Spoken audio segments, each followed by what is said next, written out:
This is the eLearn Podcast, episode 94. So it all of a sudden shows if you have a problem you're stuck on, and by the way, this has also been shown empirically, the best thing you can do before you go to bed is to get out a pencil and a piece of paper and make a drawing if you can. Doesn't matter if you're an artist or not. Make a drawing if you can of the problem itself. Then put the paper away and go to sleep.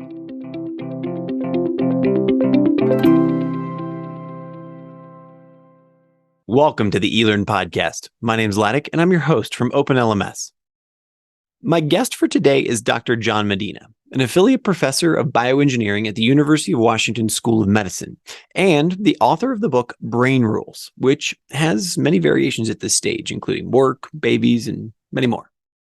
In this massively stimulating conversation, and I mean that literally, this is an incredible conversation, John and I discuss how the brain is actually focused solely on surviving and only uses learning as a means to achieve that goal.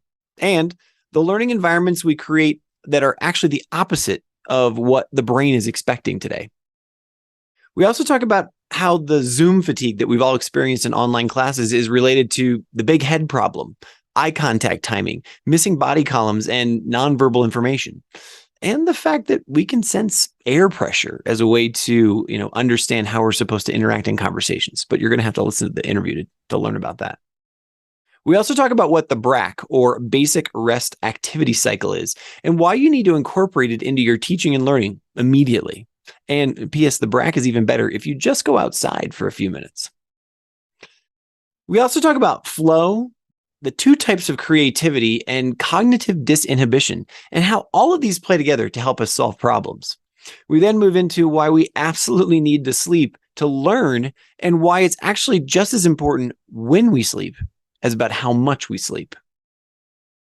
We kind of go into our conversation in a little bit of a dark area when we talk about how grief affects our ability to learn and how we might work with this as an important strategy, since all of us have been affected by COVID in this way, in some form or another. And finally, we round out our conversation by talking about what a perfect schedule would look like for anyone working from home or the office. But before we get started, a quick word from our sponsors. The eLearning Podcast is sponsored by the eLearn Success Series, a uniquely valuable set of events that bring together sector experts and thought leaders to offer solutions to the most critical challenges and issues at the intersection of education and technology. Get your free ticket to all 4 sessions at elearnsuccessseries.com. And OpenLMS, a company that provides world-class LMS solutions that empower organizations to meet education and workplace learning needs. Learn more by visiting openlms.net. Hello, everyone, and welcome to another live broadcast from the eLearning Hot Seat. My name is Laddick, and we are, we come to you from OpenLMS. We come to you from the eLearn Success Series, but really, this is not about me. This is not about us. This is about my guests. Today, we have Dr. John Medina on the show with us today. Dr. John, well, actually, I'm going to call you John. Is that cool? Absolutely. Yeah, don't confuse me with the musician. I have a better voice, though. Oh, nice. So, John, just because I know this, and we were actually talking this for a few minutes in the green room there. Tell everybody, where are you sitting right now? Where am I? I'm in Seattle, Washington. Mm-hmm. My home base is at the University of Washington School of Medicine here in Seattle, Washington. So I'm a Husky. Nice. As it were. And right now we're in the middle of an atmospheric river, which Stephen just suits me so fine. I can't stand it. I love to see the rain. I love to see the wind. And we have a big old stroke. I'm down in my basement, so kind of a bulletproof area. It's also actually somewhat soundproof. So it won't interrupt our signal together as long as the Ethernet holds out. I was just going to say, you never, I'm sitting in Mexico City. So you never know. We're flying without a net here. Yeah. I will say this. I have to put, we're recording this on March 15th, 2022. And I want to remember anybody who's listening right now, either live or in the recording, put a comment in the chat. We're here to talk to you if you happen to be around. But, something happened a few days ago that I don't know if you follow the National Football League, but my Denver Broncos just took Russell Wilson. And I got to say, Bobby Wagner's gone too. I mean, the entire our entire Super Bowl team has been dismantled. Yeah, I gotta say that it surprised me Even though I feel like I pay attention to the NFL, but it surprised me that was even on the table. And then when it happened, I was like, well, this changes the story. Well, So that's cool. there's been rumors that were flying back and forth, but that got particularly heavy in the last year. So it wasn't like a super complete surprise. I was surprised that Denver was in the offing. I thought for sure. Well, I wasn't sure where he was going to go, but it seems strange to me. We were shooting for Deshaun Watson to come and replace, but he does not want to come to Seattle. I was just going to say, I saw, that kind of looks like it has the kibosh as well. Oh, yeah. well. But we digress. I mean, I could talk football for a while, but we're going to talk about brain science. You wrote a book a while ago called Brain Rules. And now there's several editions. There's brain rules in the workplace. There's brain rules in academia. There's brain rules everywhere, which is fantastic. But I want to tee us up like this. And I told you this in Green before, but I was actually watching you speak at Google a little while back. And I love what, you put this on the table. I'm going to make sure I do a quote here. Sure. At that talk, you said, the brain appears to be designed to solve problems related to surviving in an unstable environment. No, related to surviving in an unstable environment outdoors, right, in constant motion. Correct. Yep. And I'm just like you did. I want to repeat that. So the brain appears to be designed to solve problems related to surviving in an unstable environment outdoors, and in constant motion.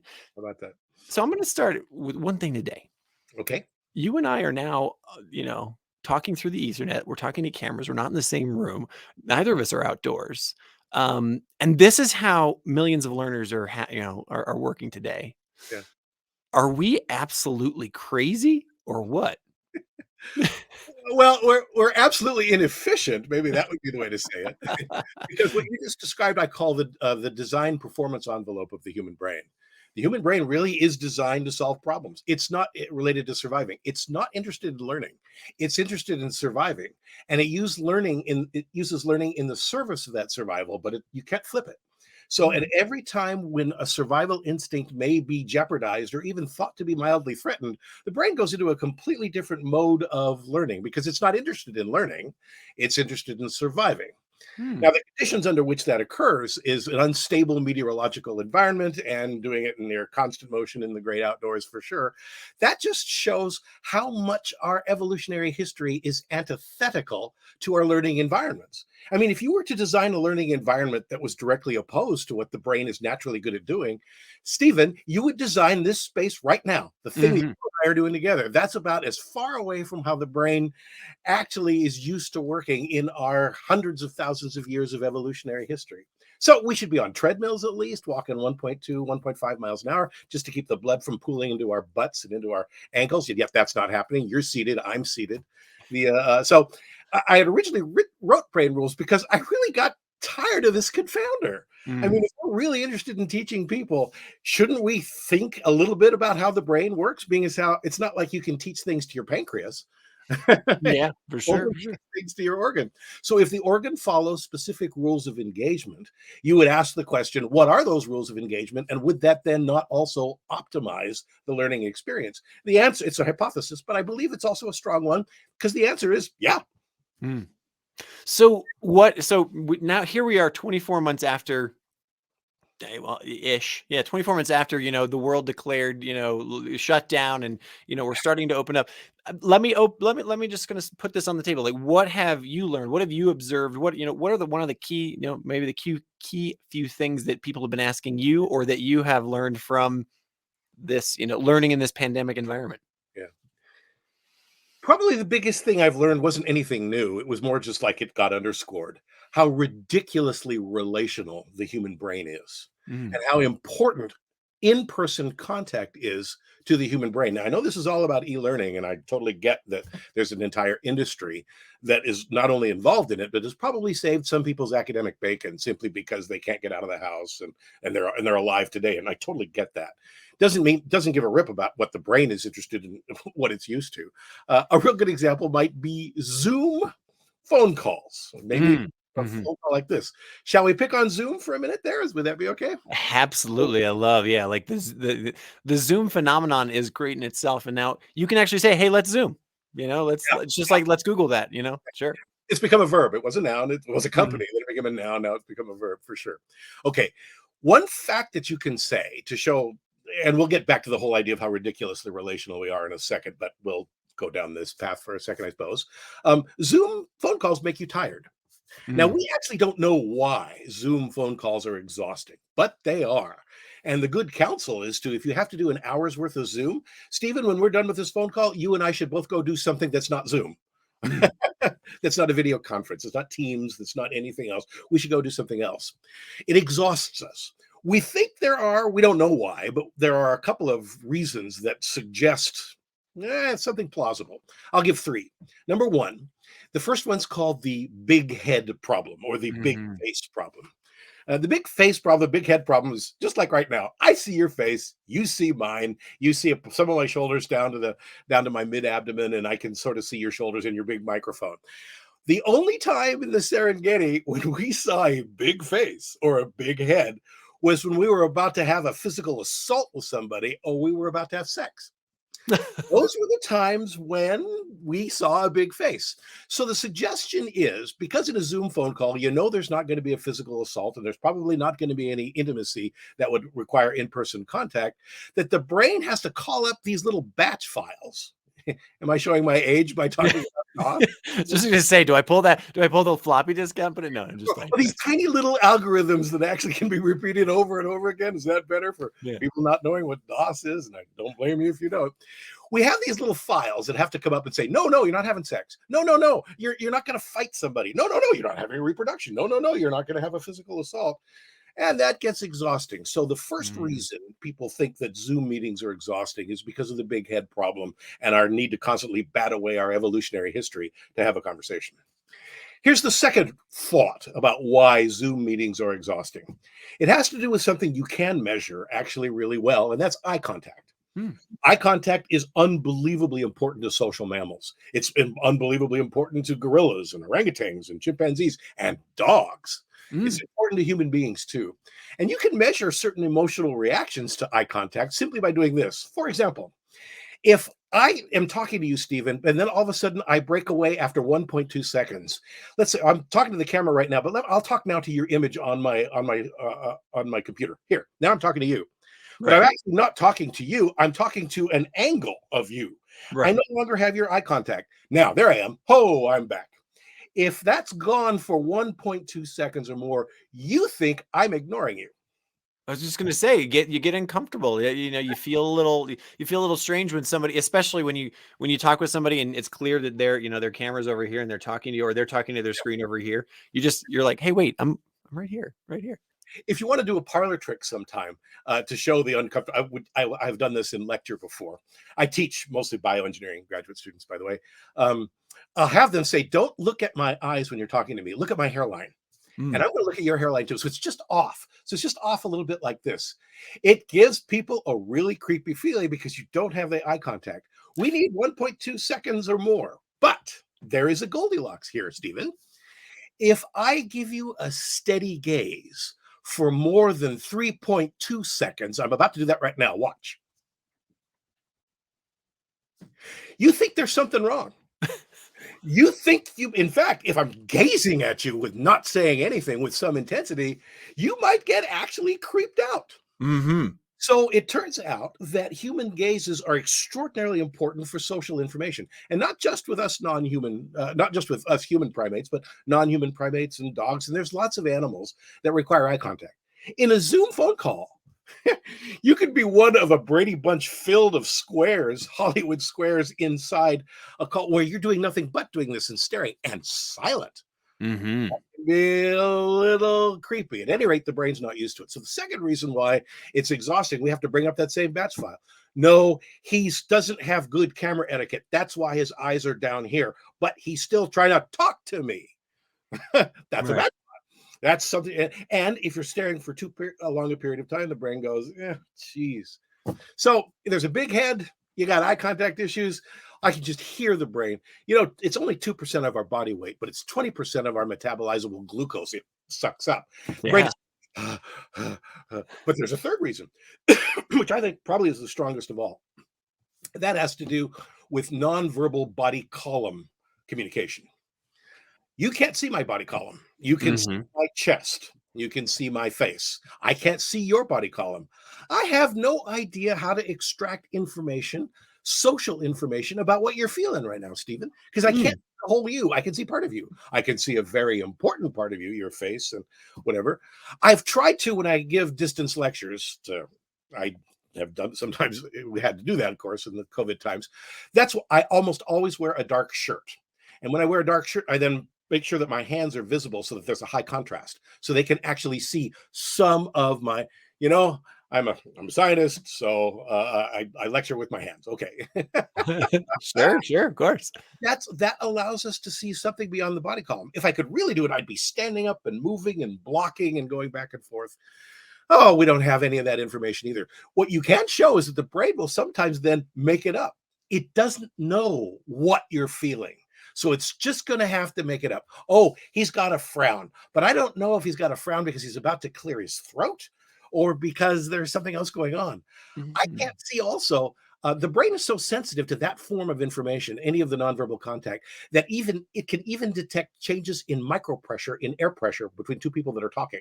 Mhm. Another experiment you can do, if you know what an interval is between a 1 and a 2, just do a second as opposed to like a perfect fifth, do a 2, and just buzz, and you can feel the air vibrate between two people. Your brain is sensitive enough to pick it up. In a Zoom call, I can't detect your air pressure. I don't even know if you're breathing air. Right. So I can't detect any pressure that's going on between us. So I can't know when you're about to interrupt me and I need to stay silent so that you can have your say. I've been monologuing here, what, for the last maybe 1 minute, 30 seconds. And I can't know if you're starting to inspire because you want to say something, or if you're just busy being polite, or maybe I'm boring you. All of that information is lost to me. So you got the big head problem, you got eye contact problem, you got body column and nonverbal problems. You've got an exhaustion. For God's sakes, when you have a Zoom phone call after 1 hour, get off and go jump on a trampoline or something. How do we? So I have two questions that come from that. One, what are there ways to counteract these three phenomena? In maybe not counteract, but at least uh, what's the word I'm looking for? Like do Ameliorate? mitigate them, right? Mitigate them in some way. And then two, I know that you and I in a previous, sort of a warm-up call, you had put together an actual schedule for what, like what an ideal schedule would look like, which I know no one. Zero. I know exactly zero people who do that schedule, but I'd really like to hear what is the, what would you say so that we optimize how our virtual days go now? Yeah.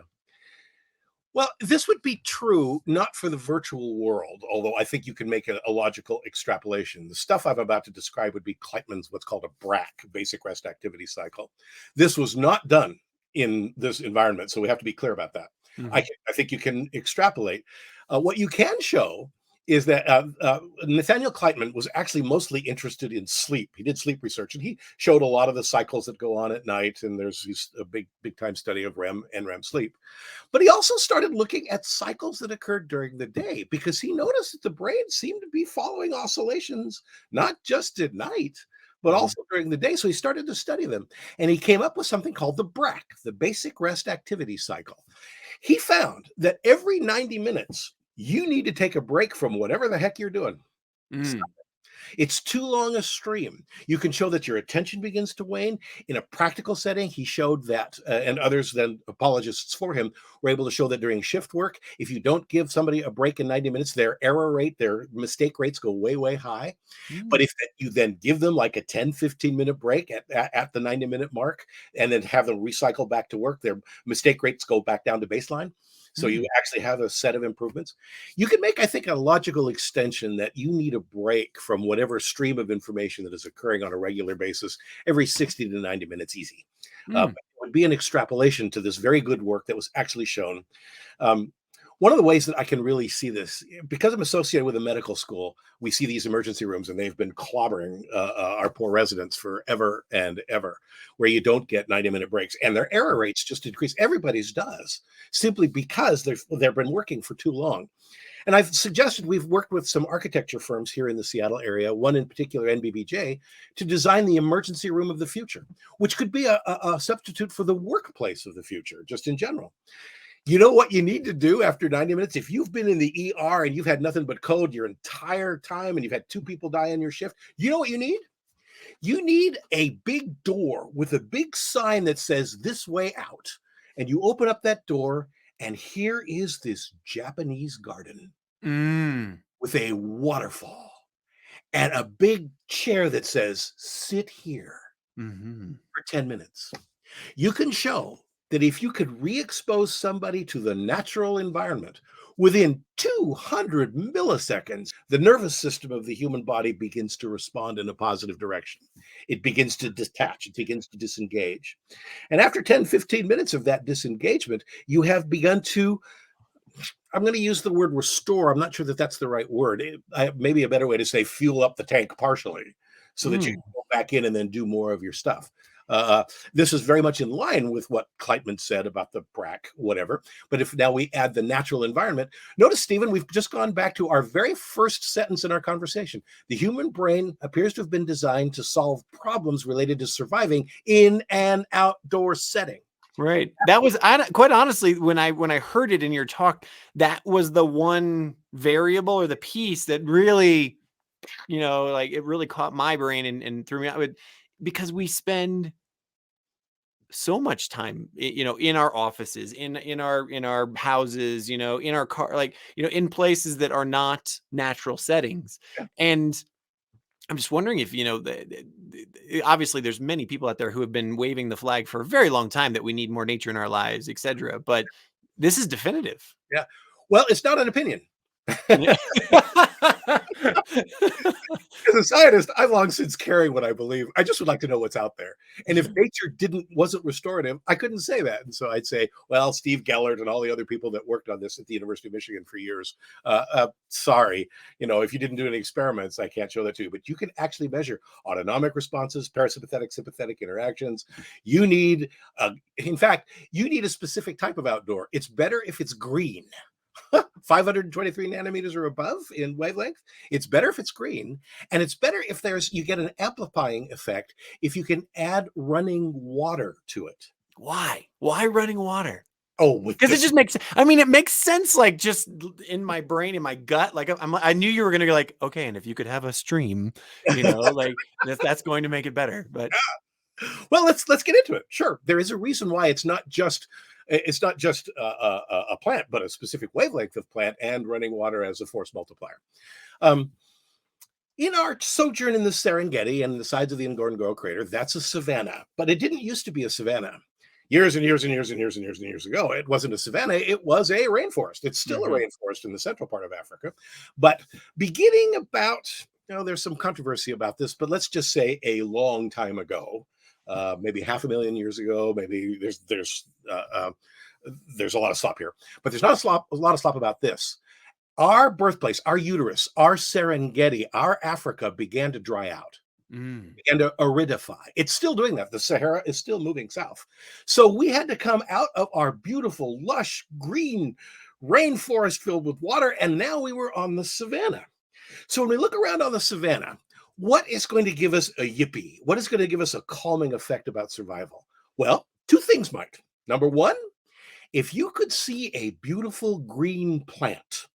You don't see a lot of green plants out in the savanna. You see a lot of savanna out in the savanna. But if there's this beautiful green plant, that suggests something. Oh, there's a photosynthesis event going on. I'll bet by God there's water underneath it. Because the biggie is you're going to dry out in the savanna, so you want to be filled with water. It makes perfect sense that if you then could hear running water, you would say to yourself, oh, this isn't just green. This is a green with water so exposed that even when it's evaporating, there's a lot of water. So it makes perfect sense to this scientist in our evolutionary psychology stripes to look at that and say, well, of course, a natural environment is going to give you certain reassurance, but it would be specific components of the natural environment, not just the natural environment itself, but specific elements within it that would provide the calming effect. That produced a bedding, if you will, for a whole series of research projects that have really pushed this out in spades. In Britain, it's called ecological walking, sometimes called green exercise. In Japan, the University of Kyoto, they call it forest bathing. Forest, oh, I like Isn't that that. great? Yeah. So what are you going to take an ecological walk in the? But but you think is when I think of like the Japanese garden, that's a thing, that's a real thing. Like and this. was that based on research, or was that just, I mean, was that, I guess, is your research now just proving like the need for these harmonious spaces and the connection with nature, Sure. that, they really are onto something? Yeah. Well, once you have the initial find, it's not my research. It is Sorry. right on the UK and two UKs, University of Kyoto and United Kingdom. The once the original result was found, that within 200 milliseconds there was something happening to the nervous system. The second tier of questions was, well, what are the elements that can produce the event? What are the things that produce a calming effect? What are the things that induce learning? And from that, where a whole slew of research is being found. Some of it is extraordinary. Urban settings are awful. Turns out we hate 90-degree angles. Are you serious? Yeah, because they're sharp. When do you see a 90-degree angle? Oh, I don't know. When there's a bunch of obsidian rock near a volcano in the Serengeti, sometime where it's going to tear. We are this soft pink little tissue. So anything that could puncture us would often be a death sentence in the hunter-gatherer cruel world in which we resided. So it would make perfect sense. Here's another one. Blue light, 490 nanometers or so and above, stimulates you. It does. In fact, you should not look at 490 nanometers and above. You should not look at blue light about 2 hours before you go to bed, because your brain gets aroused by it. Something you can show. Now, why would it be blue light that does that? Well, the answer once again comes from the Serengeti. When was the time that we saw the color blue? Well, when it was daytime. Sure. I was just thinking like a giant blue sky, Yeah. And before it's blue, that means it's either dusk or it's dawn. But in either event, you're coming out of a sleep environment. Blue is going to be the signal to, bring out the Disney birds and let's all have a morning party, because it's time to get up. The interesting thing about that also is that we probably have natural clocks in here that gauge not only when there's blue light, so that whenever we see blue light, we are aroused. When the blue light begins to go away, that's the time to start settling down. Time to start getting rid of certain things, because in the nighttime we are not a nocturnal predator. We were a predator. We were this weird in between state where we could do some things. We learned to take over the world because we survived by cooperation. But at nighttime, we're vulnerable. We're vulnerable to a raccoon, for heaven's sakes, at night. We're certainly vulnerable to the nocturnal animals, the leopards of the world, and maybe other animals that do their hunting at night. So we had to get out of Dodge. We had to go someplace else. So blue not only was an arousal, lack of blue was a safety issue. I want to circle back to the 90-minute clause that you were just saying. If you're paying attention, if you're engaged for 90 minutes in your work or whatever, that you need to take a break. Right. Juxtapose that for me with the work and the theories around flow. About, there's been a lot of people over the last, at least that I've read, 5-10 years, and maybe it's 90 minutes, but, chunking your work where it's like, look, get yourself into a block of time where you can just really dive in. And especially if you can achieve that flow state, does that tear apart or extend that 90-minute window, or where did those connect? Well, I have a hard time. Mikhail Csikszentmihalyi, the guy who actually did the Hungarian American research, who did the work on flow. I'll just have to be honest here. I don't know what flow is. Okay. Now remember, I'm a developmental molecular biologist. I'm a biochemist, so I have a pretty strict requirement for things that can flow from the biochemistry into the behavior. And the distance between biochemistry and behavior is a big old deal. I do like the word better, cognitive disinhibition, because it's something you can actually measure better than flow. Flow is usually defined as a creative state, and one of its biggest hallmark features is that you lose track of time. Right. And that's fine. I've been in that. I'm sure you have too. But exactly what that means, and are you more creative in that space? I think that's an open question. But you can say some things. This is Shelley Carson's work at Harvard, something called cognitive disinhibition. And then also some other work about divergent, convergent creativity. Shall we talk about creativity for a minute? Let's talk about creativity. Let's go there for sure. Okay. Well, there are two models. Let's do the second model first, because it will explain better Shelley's work, I think, which probably has more empirical support.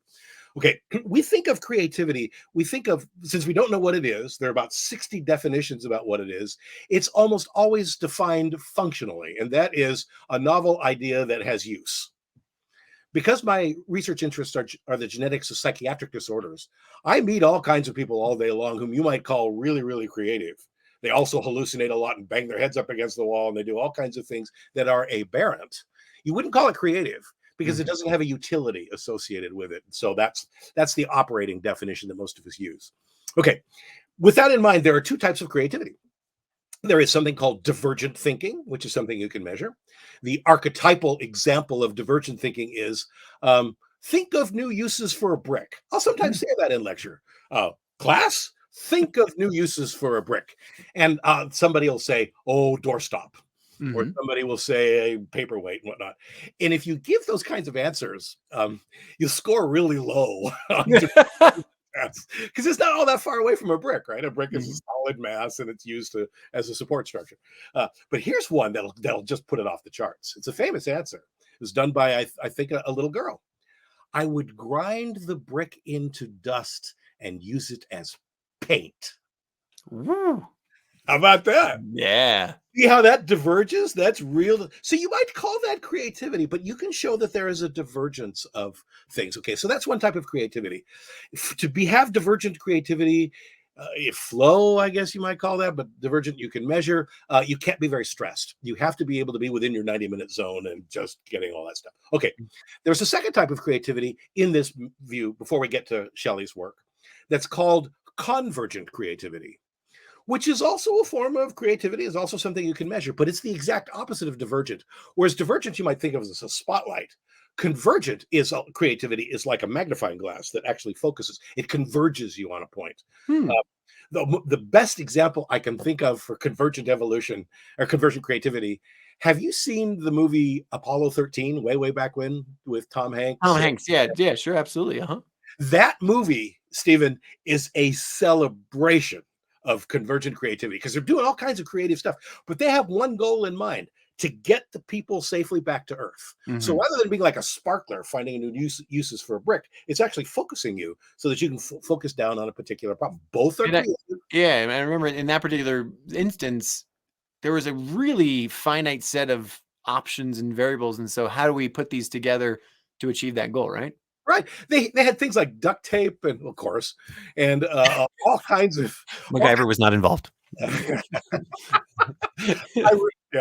I remember them trying to make a carbon scrubber, and I don't remember but they could only use, essentially scissors and paste. But they made one, and it actually worked. That's a great form of convergent creativity. Okay, so that's one form.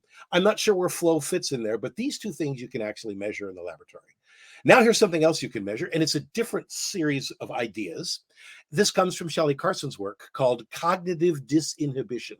Okay, it's a great term, although it seems a little awkward to say, but you are disinhibited. You are cognitively disinhibited. You can think of just about anything. The metaphor I sometimes use when I'm talking about it in lecture. In the movie, I haven't seen the new West Side Story version, but I have seen the old West Side Story version.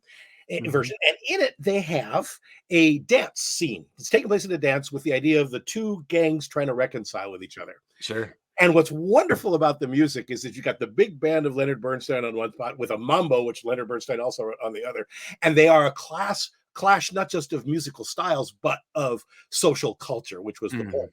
And there's this cacophony, and there's a point where it just gets all cacophonous, and then something magic happens. The two protagonists, the male and female, Natalie Wood and spotlights come down. Yeah, the two spotlights come in. Yeah. Causes up. They turn the music down. That's kind of important because what you're going to replace it with, they then come together and do this almost like a waltz type thing. Focus. This is a perfect metaphor for Shelley Carson's ideas about creativity. What in the beginning, when you need to solve a problem, you want to be as cognitively disinhibited as possible. So you want the dance floor with mambo and big band, and let's get some hip hop in there, and maybe some Aerosmith, and maybe some Billie Eilish. And I mean, just throw it all in together with this gigantic stew of stuff. But if you see two commonalities, you have a powerful ability to tune out everything else for just a short period of time and just look at the two variables, like the two leads, like Richard Beymer and Natalie Wood, whoever's the equivalent of that in Steven Spielberg's movie, so that you can then if you want, you can lens back out and see this cacophony and go back and forth. This ability to go back and forth between the two produces some of the best problem solving that exists. And there, it's interesting. Hmm. Cognitive disinhibition really is, you want to be as stress sensitive as you can. But in order for you to solve a problem so that you tune out everything else and just go, sometimes it's good to have a little bit of stress. Apollo 13, filled Sure. with stress, you needed to get it done. So there's a whole lot in there that has nothing to do with flow. And boy, are you a patient listener. You just push my batch file there, buddy. No, I'm utterly fascinated here. I could listen to this for. I mean, this is just my personality, but I could listen to this for hours just because, what I love about these conversations as well is that everybody who's listening right now, they connect it to something that's happened in their life or how they operate or whatever. And I'm Sure. thinking of those times when, what I really love are those times when you either find yourself unexpectedly in a stressful situation, especially like with a business problem or a school problem or something like that, and you're not quite sure what to do. And one of the best things that I've always found to do is you just throw everything on the table and you start sorting through it. And then like magic starts to happen, right? You start to come up with the time. I mean, this is a classic, Right. to a brainstorming session, right? And you Sure. start, you just sort of nothing is held back, but then something sort of comes out. And I love that somebody gave it a name and also can measure it, right? Yeah. Well, you can show it in the laboratory. In fact, there's a business application for this too, which has been done by Bob Epstein a long, long time ago, whereby he's asking the question, can groups creatively solve a problem? Say that if you give them a divergent thinking task, can they Mhm. eventually come up with the brick as paint idea? Here's what he did, which is interesting because it shows the tension between having a bunch and then having a solitary moment, just like the West Side Story does. The experiment that he did was he had a group of people, say 15 or 20 at a time, and he randomized and blinded these trials. So this is good work. The Ask the question, okay, I'm going to give you a problem. You got 15 minutes to solve it. Go. How many do you come up with if you just do a brute force, whatever? And then he measured how many solutions to the problem. He then took a second group that did it and did an extraordinary thing. He allowed the big group only to interact for 5 minutes. Mm.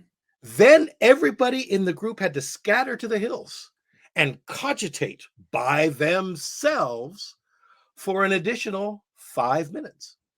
And then at the end of that 5 minutes, got them all back together. And then they started to have this gigantic conversation. And what he was able to show is that that group that was staggered, where you had group and then isolation and then group again, came up with 3 times more Mm. solutions to the problem than ones that had been brute forcing it for 15 minutes. So there appears to be a commonality between this idea of group interactions and then isolation. They may sound like they're in tension with each other, but they have echoes of things you can actually measure in the laboratory. Mm. I love it. I feel like there was a third thing you and I had teed up to talk about that I want to make sure that we get to, but Yeah. remind me what it is because now I'm feeling a little embarrassed that it's completely lost it. I've been so fascinated by creativity and chunking and all this other stuff. So what was it? Well, let's continue on with the creativity for a second, because the next one I think that we talked about in our conversation previous is a downer. It's grief. That's what I thought it was, but then I was like, is that right? I can't because I knew there was something about death and grief that we had talked about, but I couldn't remember. Okay. Well, let's continue on with the creativity thing about, and then you can get to uh, the sadder, but equally important. I totally get we should talk about it. It's important, Sure. given we're close to 1 million deaths now with COVID. Hmm. The Okay, but let's have one more confounder, or not a confounder, but a variable to get in with creativity. Nathaniel Kleitman, the guy who did the basic rest activity cycle, as I mentioned, was really into sleep and asking questions about sleep. So was another guy by the name of Robert Stickgold, for whole different reasons, asking questions about why do we need to sleep? And this is a really interesting question to ask here, because sleep turns out to not to be bioenergetically very restorative. In fact, the brain is more rhythmically active at night than it is during the day, with these gigantic swaths of eventually getting down to what we call delta sleep, and then up through non-REM 1, 2, 3, 4, and then up to a REM. You go up and down like this 4 or 5 times a night. And during REM sleep, rapid eye movement sleep, which, by the way, we have no idea why there's rapid eye movement. Why do you have REM sleep? I have no idea. Why is the sky blue? I mean, we just don't know. So you come up for air and then go back down. Was able to show something really interesting.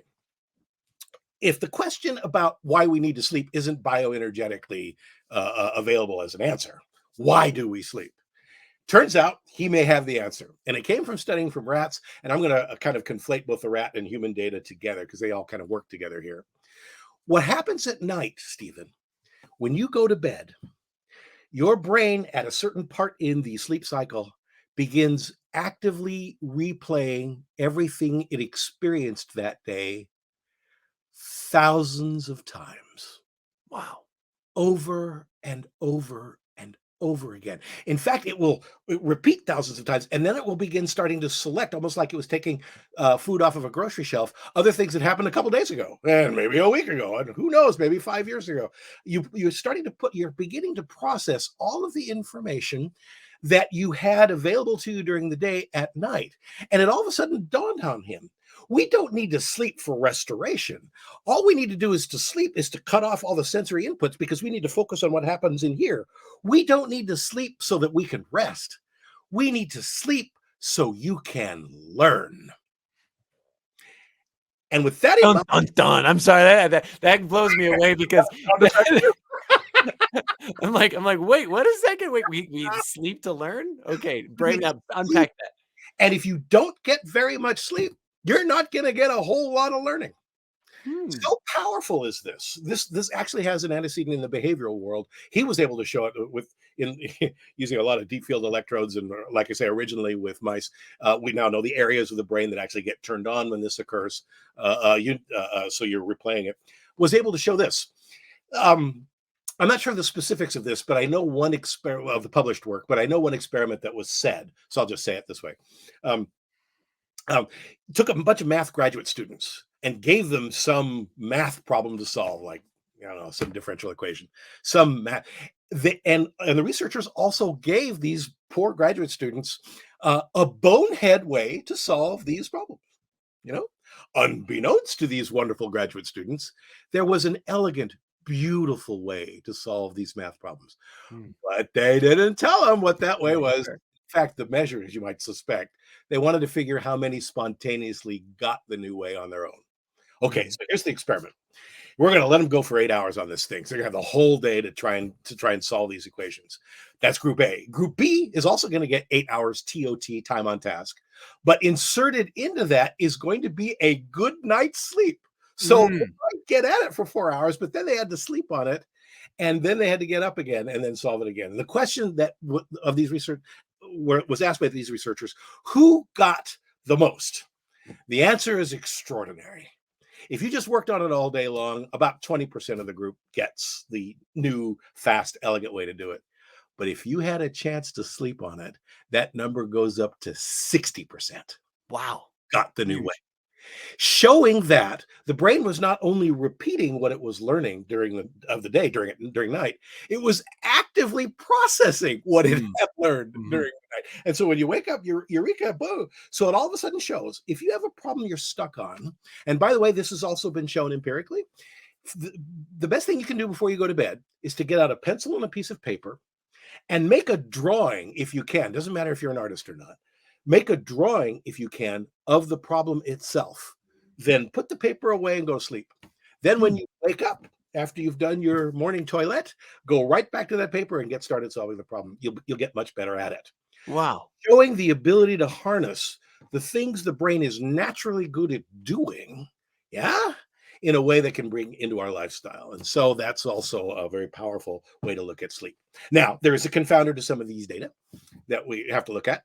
It depends upon lots of things to get this optimal work, but one of them is, have you heard of the concept of chronotype? Do you know what that is? Have you heard that before? Sounds something to do with time. I don't know, but I've never heard of it before. Yeah, well, very good. Yeah, chrono and type. So something about time inside us turns out to be the case. It turns out that when you take your sleep, turns out to be as important as that you get your sleep. Okay, which is why it's a confounder, not a confounder, I guess would be a variable to take into consideration. About 20% of the population, if they had their druthers, if you could disengage from life and just sleep like you were genetically wired to, about 20% of the population, 1 in 5, are what we call early chronotypes. They typically will wake up at 6:30 in the morning, and they will typically not want to go to bed until about 9:30 at night. They will report that their most productive times are in the morning, and if we measure them, by golly, that's about right. If they are in the morning, in fact, it's noon is the peak, so they're accelerating up into the noon hour. Okay, about 1 in 5 of the population is like that. We call them early chronotypes. If you want to ever Google this or Bing this, they're also called larks. Okay. Okay. I think I'm interested to hear what the other ones are because I've already put myself in the lark bucket. So let's go. Okay. Well, you then, Stephen, are the sworn enemy. Okay. Probably of my wife, but that's okay. 20% of the population or so, about 1 in 5 of us, if they had their druthers, would not go to bed until 3 o'clock in the morning and would not get up until 11 o'clock the next morning.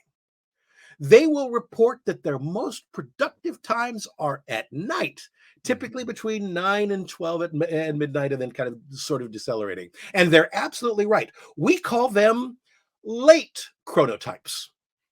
Okay. Or owls. No, not surprising there. And it makes perfect sense to me. If that's 1 in 5, the rest are on a continuum. And by the way, the middles are sometimes called hummingbirds, and I have no idea. It's living proof that scientists really need to take an English course, but they're hummingbirds. So they're hummingbirds. So we have a school system. You know, what's really funny is that we have early chronotype students for sure. It may be genetically wired. There's strong evidence that suggests it does. And if that's the case, you could no more change that habit of yours than you could change your eye color. If it's that deeply welded into us, you've got 20% of the population that are early chronotypes, and that's true with students. It's true with teachers. In the school of the future, in the business of the future, why don't you match them? Right. Absolutely. They're at their most productive times. If you're going to bust up the concept of office anyway, which is what's happening with this COVID business, then the late chronotypes should also have the same grace given to them. You would have the late chronotype executives matched to the late chronotype non-executives, and two of them will work together. Would that not increase their productivity? The answer is probably. And given that sleep is so extraordinarily important to the learning process, when you take your sleep is a powerful productivity argument, just like how much sleep you get is a productivity argument. Wow. I don't even know what to do with all this data that we've we're 45 minutes in and it's just, and now we have to go to the sad topic, the grief topic, because as you and I discussed before, one of the obviously most powerful outcomes of the last 24 months is we're all connected to death, and it very, very, very, very much for most of us immediately, right? There have been many, many people who've been touched in their immediate family, but it's hard to find anyone who has not been touched by the pandemic in this way. And so that's affected businesses, but it's affected the learning environment, our ability to show up and those kinds of things. So take me there. Yeah. Well, okay. I guess we'll end on the sad note. Because we're going to end with what's the perfect schedule? Because we haven't talked about the perfect schedule yet. I like that better. All right. We should talk about grief for sure, because our culture does not deal well with death. We live in a culture that has never been overrun by a foreign power, for example. Imagine one of the horrific scenes of looking at Ukraine and busy being assaulted is just that. This is now a culture which has been run over throughout its entire history. We don't have anything like that around here. So we deal with death in a more sanitized version. And so it's in fact, we don't even say the word death. We say that he has passed. She has passed. Nothing wrong with that. I love euphemisms to soften the blow if you're not used to it. But last year, New York Times said that 1 in 3 in the United States have been directly affected by a death from COVID. And it's much more now because, like I said, we're approaching 1 million as of this recording, 1 million deaths and counting. Here's an interesting statistic, and then we'll talk about grief and the brain science of it. Before COVID, about 25% of the workforce was already dealing with what is sometimes called primary grief. So grief was already a thing way before COVID.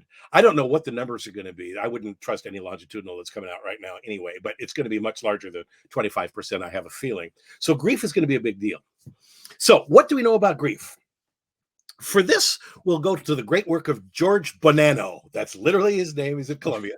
There are others. He sounds like a mafia don. Don't kill me, George. No, I'm Medina. It's Spanish. You're Bonanno. It's Italian. But he has studied grief in a very responsible way. And one of the things you can say about not only his work but others is that we have to do some myth busting before we can talk about what to do and how to generalize your workday. Here's the myth busting. Throw out everything you know about Elizabeth Kubler-Ross's stages of grief. There's absolutely no empirical support for it.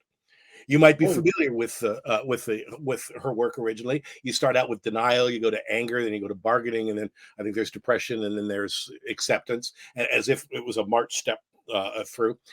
That has absolutely no empirical support. That's just Elizabeth Kubler-Ross's comment on how others that she observed went through grief.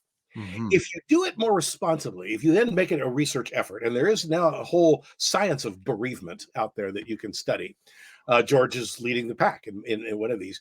You find three things. Number one, we'll start out with the predicate that the myth is busted, but then what replaces it? Because people do grieve. The first thing is that individuality replaces it. Everybody grieves differently. There's a lot of differences in the way we grieve, the intensity of the grief, the type of grief, what cultures you're in, your associations with it.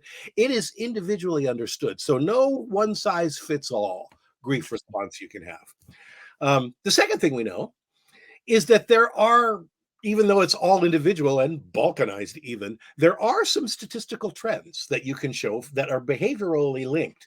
There turns out that there are three types of grief, and they fall very, very well into the categories individually expressed within those categories. First is what's called uncomplicated grief.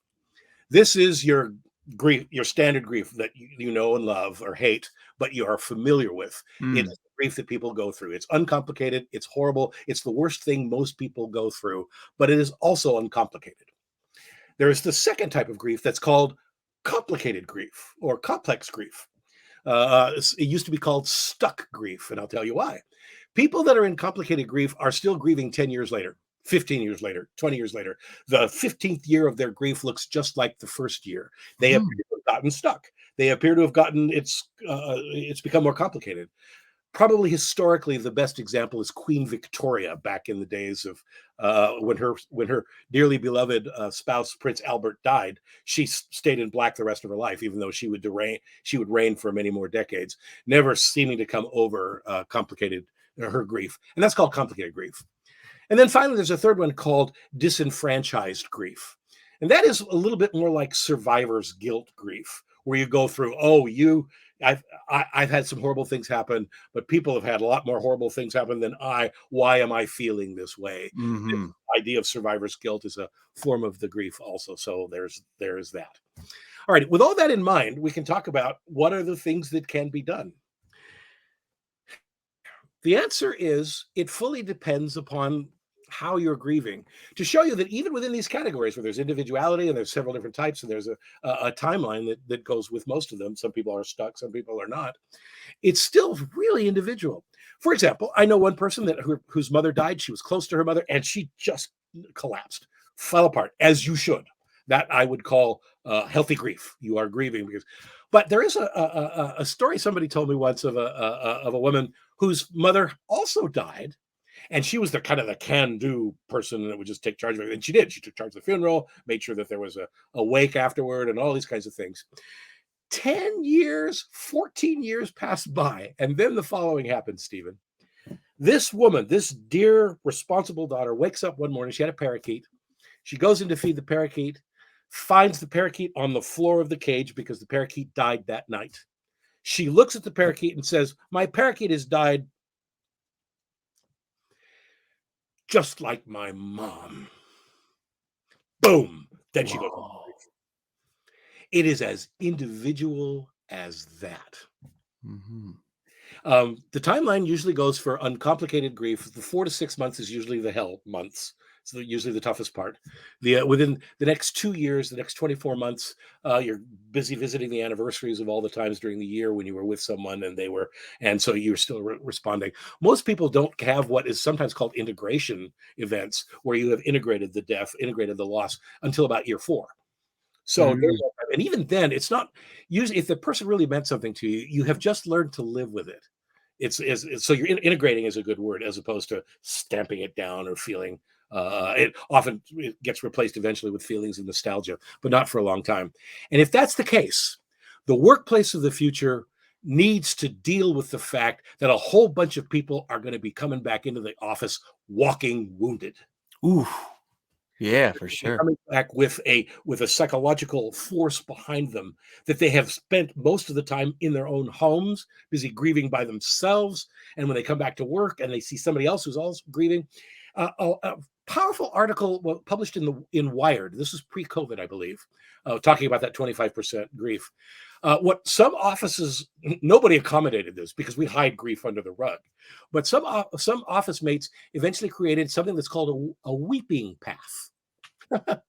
A weeping path, a place where they could go and a way to get there where they could go back and be by themselves and just fall apart. Maybe Mhm. a storeroom underneath a stairwell or something, but it got to be known as, oh, this is where you go when you need to fall apart. I think that should be institutionalized in the modern business world. I Mm. think we should create, and offices of the future should have formal weeping paths, and understand that when people are sitting at their cubicle at their office and then all of a sudden they seem to fall apart for no good reason, that there's a really good reason. Sure. They're Mhm. grieving, and that needs to be. I fully get it that an office is not supposed to be a counselor's chamber, and I totally understand for therapy purposes. Nonetheless, grief is a normal part of the human experience. And if we're starting to talk about how to optimize the workplace of the future, the office for the best schedule, one of the biggest thing is take account of the fact that you deal with human beings when they come back, and that some of those human beings have suffered catastrophic loss. Mm. Well, it just, I want to take that last thing that you said there where, maybe the workplace isn't a counselor's chamber or anything like that. But at the same time, one of the hallmarks of our culture, and when we say our culture, I'm saying, we're both Americans. We come from, that sort of Western, low context, kind of stuff. Sure, sure. One of our failings, as I'll call it a failing, that we are now discovering over the last 5, 10, 15 years, is that we try to be septic. We try to be clinical about how I was like, look, you're at work now. There's Yeah, a different person. There's a different personality that comes. And I'm going to extrapolate this to the learning environment too, right? In a university or in a school, like, hey, suddenly, hey, you're here to learn and this is who you're supposed to be. yeah, I love that you've put it on the table and it's like, wait, we need to acknowledge, prepare for, have outlets for, and actually celebrate. yeah. Let's use that word, that we're humans. We're complex. Life doesn't stop because, because you're on the clock. Well, we're Yeah. also ridiculously relational humans. Yeah, you brought us right back. Perfect. And maybe we can close with this. We survived the Serengeti. Like I said, look at your incisors. I mean, this Yeah. doesn't do well against a mouse. Look at your claws, right? I mean, this doesn't do well against paper. Hey, look at your endoskeleton. I mean, we are just this weak, wimpy. We conquered the world because we could do something magic. We grew our fangs on the inside. Mm-hmm. And we grew our claws on the inside. We learned that we could double our biomass, not by waiting millions of years to double our biomass, but simply by changing a few neurons in here over several 100,000 years so that we could learn to cooperate, so that Mm-hmm. we could learn to have the concept that is virtually foreign to every other animal, social animal that exists right now. And that is we could create the concept of friend. Mm-hmm. And that relationship, the ability to coordinate, to cooperate with our behavior with people that were pro-social towards us and that we were pro-social to, that they were friends with, meant that they would have my back if needed, and I would have their back if needed. All of a sudden, we doubled our biomass in a few 100,000 years, not by doubling our biomass at all, but by creating the concept of friend and ally. Mm-hmm. If that's the case, relationships lie at the heart of everything we are. And to think you can ignore that hundreds of thousands of years of evolutionary history simply because you've got some freaking spreadsheet that you want to optimize means you know almost nothing about the workers that are trying to build that spreadsheet. Mm. Nice, man. That is such I want to tie it in a bow right there, but now I've talked about it now so many times that I have to make good on the promise of, so if we know that 90 minutes is the thing, Yeah. we know that you got to take a break, and we know that, the big head piece and, all these other things, right? What's the ideal schedule for a learning institution or a workplace or just an individual? What you've told me this before, but I'd love for you to tell everybody who's listening. Well, I think one of the best things you can do is that you can optimize the individuality of the learners that are occurring, so that you would, if you're in a learning space, optimal is probably 1 to 5. I know Mm. that's not realistic, and I couldn't give a rip. Mm. Patient is so extraordinarily important, and it would be in person 1 to 5. that you would have tremendous amounts of relationships that are developing between a mentor and the people that are around. I think the Oxford model, which is based a little bit on the Socratic idea of walking through the forest and answering and asking questions, that would be the first thing I would do. So I would get rid of the whole concept of we're all going to gather together in one place. I've won awards for my teaching in times past, and I'm glad I'm good at it. But I am actually putting lipstick on a pig. I look at those kids and I know what I'm going to have to do to teach them something about the molecular biology of psychiatric disorders.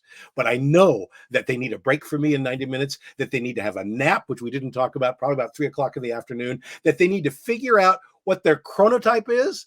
I know some of my colleagues are late chronotypes, and get them over there. I would create the individuality that their brains suggest need to happen as the first thing in instituting an institution-wide change. Fantastic. Dr. John Medina, thank you so very much for being on the show today. This has been not only a treat, but an absolute trove of data and ideas and wonderfulness. I can't thank you enough for taking the time to speak with us, and I hope that we'll get to talk to you again sometime. Well, you're a patient listener, and thank you very much for asking me to come on. Thanks again for tuning into today's episode of the eLearning Podcast.